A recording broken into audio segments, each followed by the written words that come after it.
And welcome back to Bound by the Scene Podcast. As y'all may have guessed it, we have been pretty much silent for a good while, and there's definitely good reason behind it. Things have been picking up. Life happens with various people, and we've taken a bit of a breather, a bit of a break. This is to kind of let everyone know that we are still planning on keeping this going. We do have several videos, audios, podcasts, however you want to view it, lined up in the future. We may take the extended break all the way until either December or even January, because holidays are coming up with everybody. But just to kind of clarify and make sure that everyone is aware of what's going on and what's happening, I just, as Tentacle Bound, wanted to let you know that me and Spirit are doing just fine. We're doing just great. As a matter of fact, I am recording this before the actual episode is going to play.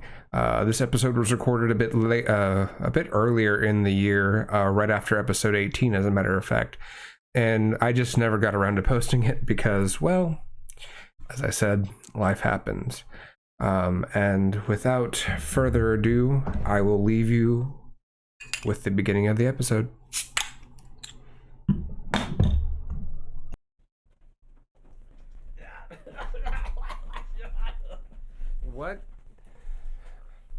What in the hell was that, my guy? I am dying faster than scheduled. By golly, that should not have happened. That's what the schedule says. Schedules. Those presumptuous bastards. This is why I can't make lists. Why would I listen to somebody that would give me bad advice like taking care of my own health? That sounds stupid and you shouldn't do it. Exactly. This is why I don't do it. I don't make lists. This is just me, though. I make tons of lists and then ignore them. See? Because I'm like, I wrote it down. I don't have to remember it anymore. And then I don't look at the list. I wrote it down so now I can eat it from my brain. Now it's not taking space there. It's taking space from this paper. Oh, look, I don't have to pay attention to the paper. Remember that moment when your phone is like, and you're like... Every time. That's been my fucking week. That's me every day. Just... Mm-hmm. What now? Please. So I think we lack the resources to start the episode properly. I think we do too. Let me see if I can find a sound audio of a sound audio, you say? Yes, a sound audio. Okay. I don't fucking know. Snap, crackle, and pop. Yeah, that's what I got for the episode starting. Okay. So today's topic is going to be probably really I'm hoping it's not divisive, but I don't like people. I'm with you so far. That's a sentence. Classism. Uh-huh. And how it permeates our kink world. Yeah, it's definitely there. Yep. So we're going to try discussing this in a non-confrontational manner. I'm lying. That's going to be confrontational. You're going to try discussing this in a non-confrontational manner. I hate rich people. That's fair. Unless they're paying me. Also fair. So I think we need to kind of like break down how it is that this has permeated into kink. Because we obviously know the very big thing of that people with money can do basically whatever the hell they want. Uh-huh.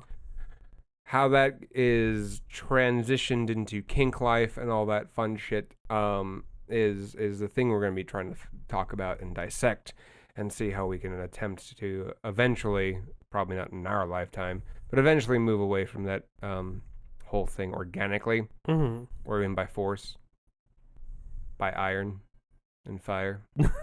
I mean, so one thing that I wanted to kind of look at firsthand is the individuals that are their for-profit models of like the clubs that we go to, the spaces that we go to, Not necessarily the small, I guess would be the mom and pop ones that are just doing it to have a space open for individuals. Right. That only utilize the funds to keep lights on.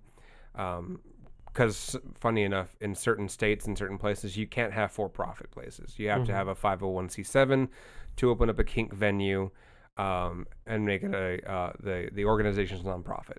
Okay. Fun fact. So there's some really interesting legal loopholes that you have to jump through in order to have like a kink space or a sex positive place. Swinger places end up doing this. The way that they skirt this is that it's a BYOB, and nudity is suggested but not necessarily plastered everywhere where what's going on. And also there's closed doors. So whatever happens behind closed doors, no one really knows what happens. That whole moniker. How people with money play into this is usually by donations. So sometimes what ends up happening is that you'll have a backer for the venue. This is what happened with the previously defunct dungeon that was in this area. There was a anonymous backer that the community didn't really know about, and they used their money to basically build this place and put a lot of their influences into it. And that's where this comes into play. Right. Typically, the people with money can influence what is okay and what's not okay. Right. So one of the biggest heads of that is that when they wanted to ask for more money from this backer, they agreed, at an exchange for a cost. The type of cost was changes to what was permitted and what is not permitted. Right, changing policy. Yeah. One of the policy changes ended up being that he wanted to be able to basically close down the entire place for an evening and have his own soirees there that are, in the light of things, more like just sex parties, if you will. That is something I don't have the money to do, is back right, a place. There is no way that you or I could have the sort of access to do that kind of thing. Yes. And there's not to be said of like, okay, this person, I don't know how this person came up to their money, so I can't really speak on that. But when you have the disposable income of backing a various project that is not netting you anything, that's disposable income that I will probably never see in my lifetime. So this is how the concept of like class can influence what other people are doing as far as like our own fun times. You don't typically really see that at conventions, but you can. I know there's a couple of backers for some of the bigger rope conventions. Yeah, and they'll decide who gets invited and who doesn't. Who gets invited, who doesn't, who gets kicked out, who doesn't, and who gets to dictate certain policies. Now, there are some groups that do mitigate that whole aspect. They're usually like consent-based groups, and they go around the entire convention making sure everything is up to a common standard people like you and me would agree to, right? As opposed to the higher-ups. But most conventions have what would you call it? It's basically the second half of the convention experience, which is all the after parties and whatnot. And generally, people of means are the ones that are organizing and supplying these things because they have the income to be able to do so. Because like convention tickets are not cheap, and you probably have to bring your own equipment. As rope people, I know that both of us would have our own set of rope treated for this, and probably plan on leaving it there because of all the people we're going to come in contact with. So that's like $80 just on disposable. It's what I would do. I don't know if it's what you would do. Depends. A lot of my rope doesn't really touch any like naughty bits, so my rope just gets retreated again, and then it gets baked in an oven, and then that rope can get reused on another whole set. Okay, but there is a material and time cost. Correct. That you will have to spend in addition to getting a room, getting your pass. Let's say a 3-day weekend at a convention that is not in your immediate city, $350. Hotel costs for those 3 days, usually Friday, Saturday, and Sunday, which are the busiest times during a hotel's whole thing. So let's just say on a good day, on a good weekend, you are spending upwards of $500. Yeah. That's not including anything you want to buy. That's not including food. That's just on ticket and place to stay. Not how you're going to get there. But if you don't have to worry about money, like if you don't have to save up for 2 months to do this, you can also fund a couple of room parties, or you can buy out a bar for an after party. And the amount of influence that gives you on the community just by putting your names in people's mouth is tremendous. If you want to be active in the scene, you have to get to one of these places, even if you aren't the one running it. Yeah, in order to get any modicum of notoriety, you have to be at these events. There's a social game that you have to play as, if you're trying to be one of the top performers. And usually being one of the top performers comes with financial backing. So how you do your things, or even if it's your own financial backing, how you get to these places is always going to be taken care of for you. If you're able to do it.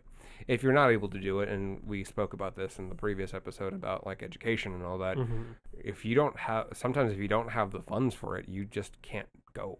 Yeah, like a thing that that crosses my mind is I've had a lot of friends who are either kinky or interested in kink, but because they work service industry jobs, there is no way that they're getting off during the weekends. And they never get to go to these events and to meet people because most small weekday events are community insular. And the way you kind of move into these compartmentalized groups is through the big events like these. Sometimes, I think that is also accurate, but some of the groups, it just depends on the city, will have like a weekday munch throughout the day to kind of like just meet people that are interested, and that's another form of vetting. Granted, this is based on time, and time is a currency that we also need to think about as well. So there are some avenues that people can go, but also like service industry. But imagine only being able to go to the Wednesday one is like, we're gonna every time you get to hear about this cool party that's going to be happening on Sunday night that you can't and go. You cannot go. Yeah, it's not a pleasant thing. It's that feeling of, oh well, I wish I can do this. I wish I could take a day off. But if you take a day off, there goes part of your income. Yeah, you might not be able to take a day off. A single workday might be the difference between you being able to keep your apartment or keep your lights on or afford your meds or pay for, grandma's medical bills. Like gas. Yeah, gas. Imagine having to choose between being overworked and either getting to do education or kink. That is a tough call. Yeah. And one that probably should be addressed in one way, shape, form, or fashion. The question is how, especially if you don't have access to an event place.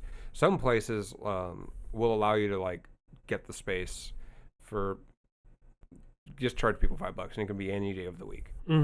Those places are harder to find, but they're out there. Stuff like this is why I emphasize the small community friend groups as a accent to any bigger communities that you may be a part of, because these groups can get together and go, okay, before our schedules come out, we want to all try and coordinate for Thursday for 2 weeks from now. And small groups like that can coordinate something if they're lucky. So as far as having a kinky lifestyle within kind of the matrix of systems that run our lives, that may be a loophole that you can find. But I like to talk about practicality and what you can do, and there's not a lot that I can suggest that people do here, which kind of sucks. But I want people to be aware of these systems, and even if you don't agree with me, I want you to see how I got here. I want you to see like the bits and pieces and experiences that make me look and go, this is a problem, and understand why I'm doing it. Agreed. And a lot of it has to do with like, cause then in the event that you are not able to go to these like bigger name events or even some of the small like catered community ones that have a lot more like eyes and protection for you, you may be more drawn to one of the house parties where it's the owner of the house that dictates everything going on. Right, yeah. And you get into a smaller microcosms of communities that you will not hear about anything larger going on in your local area. And then you get stuck in a clique. It may not be a good one, may not be a bad one, but you get stuck in it because that is the only place you can go. Right. So there's a number of these, especially now in certain areas now that like dungeons have been closing down because there's no access to them during the global panini. So house parties have become more prevalent again. And these places are the same thing as the larger conventions. They're dictated by the person that owns it. I'm not saying that we should remove them from their house yet. But I am saying that these are also spaces that you have a lot less power in somebody's house than you do in any sort of semi-public place. Hell, even a convention. Like if conventions you spend the money to keep it running technically. So if someone has a bad experience, all eyes will be on the person. Enough of those stacked up will close the convention down. Exactly. Or one big bad one. But that doesn't really work for somebody's house. And if they are affluent enough, they might even have connections with the police, and they can do whatever they want. Sorry. Choking on vapor. You like that, though. True. I just don't want people to think I'm getting people sick. No, that was me ingesting vape incorrectly somehow because dumbass. Anywho, sorry about that. No, like having somebody that's in control of a play space like a house is a very, very touchy-feely thing because I've gone to house parties before, and sometimes they're great and fun and fantastic. Other times they're sketchy as all get up. But another class thing is I think a lot of people glance over is sometimes being lower class means you might not have access to your own transportation. And I had my car stolen in late November, and I was carless until very recently. And the amount of power that takes away from you is immeasurable. Like, talk about feeling like a child. Having to like ask my friends to take me to the grocery store, like I'm having to ask my mom's permission to go over to a friend's house. That sucks. And having to live like that is awful. And whatever you can say about those people about how they should have to solve the situation does not help right now in this moment where they're having to fucking deal with it. Agreed. So let's add a kink scenario on top of that where you are at a house party and you do not have a car. You cannot leave when you want to. You pretty much don't get to make decisions anymore. Or you don't get to make any decisions that would let you leave the situation. Or we'll take it even a step further. You got there through public transportation. The party ends after public transportation hours. It's 4 a.m. The buses are not running anymore. You have an hour or two before buses start running again. So now you have to rely on people if you're going to get home safely. Which is the goal. Yes. By the way. That is the goal. That is the purpose of it. And sometimes even smaller places don't have access to Uber or Lyft. And even then, what if you had to pay money to get into this house party? They're not always free. Mainly because upkeep and cleaning and all that. Cleaning people's love juices is a somewhat costly thing. I can't tell you the amount of money I've spent on Cavicide and Senicide.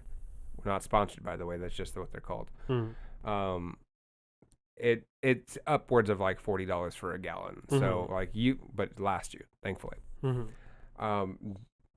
It's if you paid to get to the house party and you don't have enough money left for the Uber, there you go. You're reliant on finding a way to get home.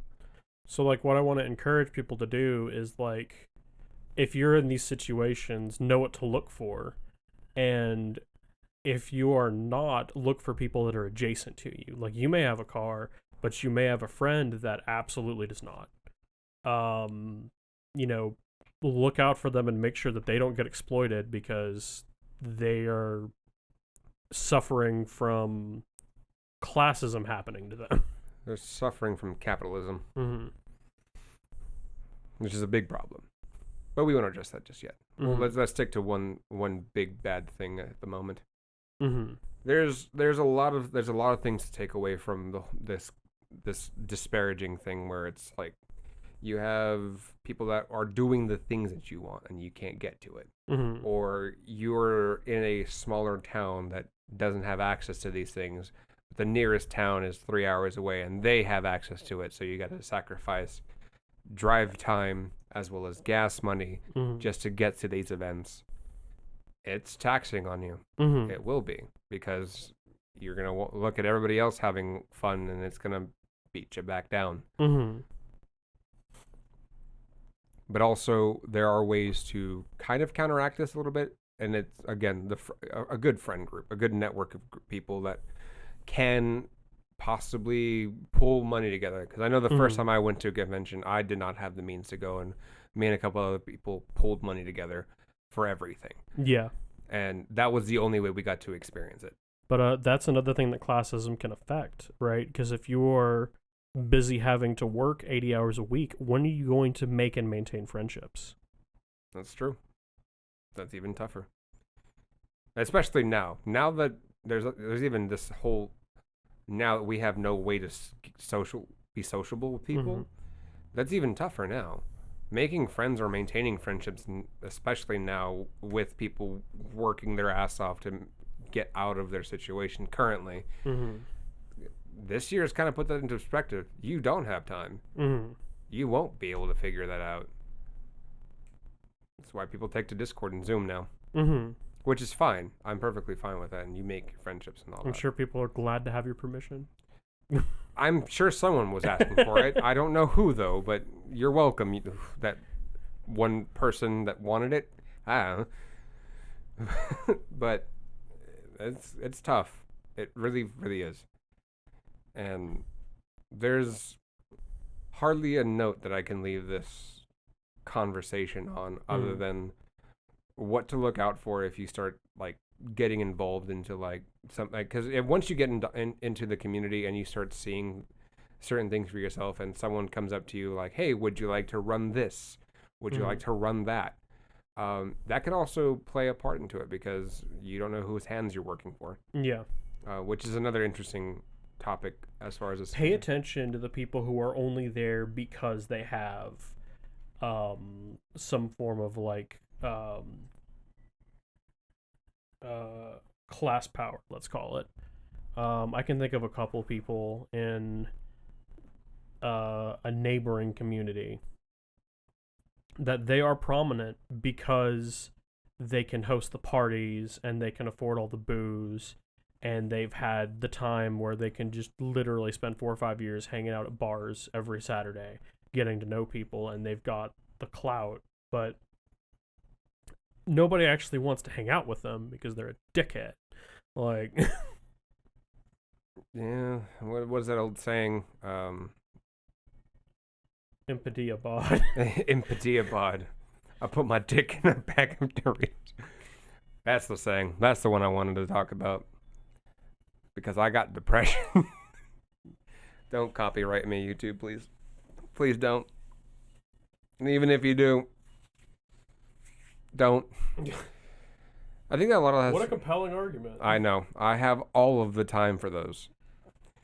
I think that also has to do with, like, content creation in a way, especially for, like, accessing kink stuff and all that. Because if you have the ability to shoot video and take the time and do all these things, you're able to get further ahead than most people, which sucks. It really does. And then that goes back into the education aspect, because the people have more access to things. Man, this turned into a really somber fucking episode. Oh, I knew this was coming. But, and like a lot of people want to say, well, everything you need is on the internet. And while that may be 3/4 true, it still takes a time investment to be able to use those skills. And what was the other one? Oh, not everyone has internet access. Some people still have data plans where they get charged. Yeah, some people still have data plans. Some people have to share their Wi-Fi with people. Some people can't afford their Wi-Fi, so they go use what they can over at a friend's house as long as they can. Some people still live with their parents, and they're in college. Mm-hmm. Some people still live with their parents, and they're not in college. Like, the circumstances of people's lives are very, very finite. They're not finite. They're very nuanced. But I guess the message I want to leave this with is, like, we have detailed some of the forces that are affecting how people engage with kink and how they may be limited from truly engaging with kink as much as they would like to. And I kind of want people to just watch out for each other, and if somebody is, like, cool and good and aligned with you, try and help them create as much of a pathway as they can into what they can't normally access. And choose the kind of people that would do the same thing for you. That's a good thing to leave off of. Because the only other thing I can sit here and say is, like, again, the only way I was able to experience some of the things that I was experiencing was because I had a group of people that were, we all sat down and were like, all right, we want this one thing. Here's what we're going to do.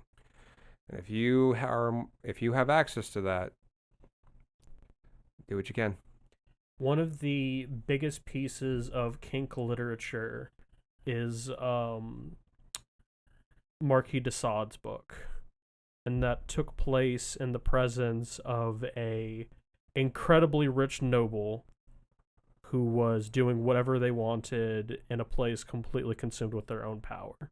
And I think as far as the legacy of kink goes, as far as the power structures that outline that, those should be our caveman days, not our current. That is a very good way of putting that one. We should be moving forward from that. Mm-hmm. With that being said, don't forget to follow, like, subscribe, all that fun stuff. Well, yeah, you only can subscribe on YouTube and Pornhub. Everything else, just follow. Put your dick in a bag of Doritos. Yeah, empadia bod. Don't forget that saying. Take that with you to your grave. Put it on your tombstone for all to see that you put your dick in the bag of Doritos. Both my gays, theys, and thems. By all means. With that being said, thank you guys for listening again. Auf Wiedersehen, au revoir, Jeanne. We'll catch you next time. Peace.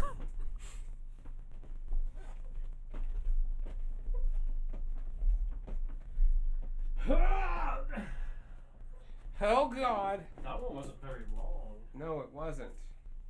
I think we...